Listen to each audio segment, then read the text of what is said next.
Well, school is back in session here very shortly. A lot of you seniors probably thinking about college potentially as the next step, parents as well. It's never too early to start saving for college. Especially when you hear this number. The average cost of a year's tuition right now for a four-year public college in-state students, $10,000. To hear more about how we should be planning for this, let's bring in Carrie Wallingford, our financial expert, to talk about this. So this is something that I've been told, right when you have a kid, you start saving then, right? Or before.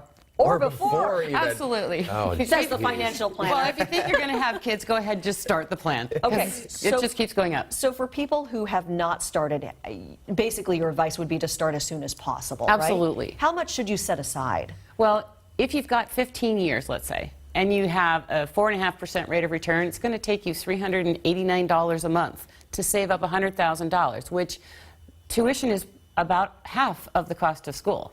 Mm-hmm. Sometimes Room and board, two-thirds. You've got room and board and fees. So $27,000 a year is what it costs to go to UW. So $100,000 covers the cost of education. If you only have 10 years, you need $689 at that 4.5%. If you only have 5 years, you need $1,427 a month. So the earlier you start, the less impact it has on your lifestyle. Mm-hmm.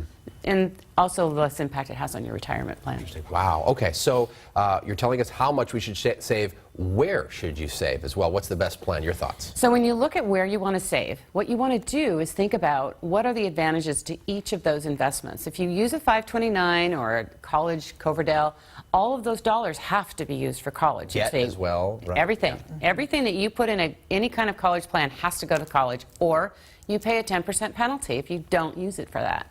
So if you have another investment option, stocks and bonds, for example, are an investment option you can choose to use or not, but they will add to your FAFSA.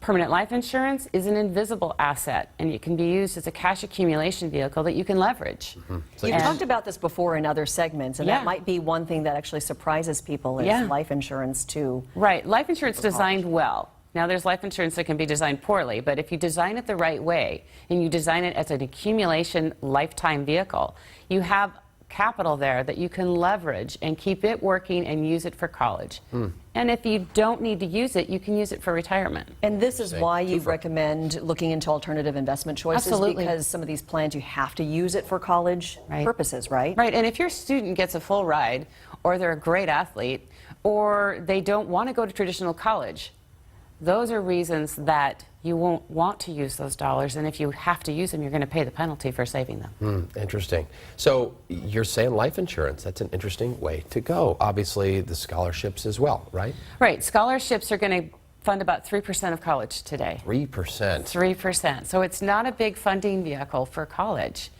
And if you think about how many athletes there are, those are the few athletes that get the 100% full rides. So, you know, every parent's dream is that their student's going to go to college on a full ride athletic scholarship, but really it only funds about 3% of the cost of college today. Scary. College is just so expensive. It's scary. And I got a 6-year-old, and I'm freaking out. It's only getting more pricey. We have time. That's the one. Well, that's the one thing you know for sure is that it's not going to go down. The price of college in the next, 15 And so years. here's the other part about that, is that college is not the same kind of college as it is today.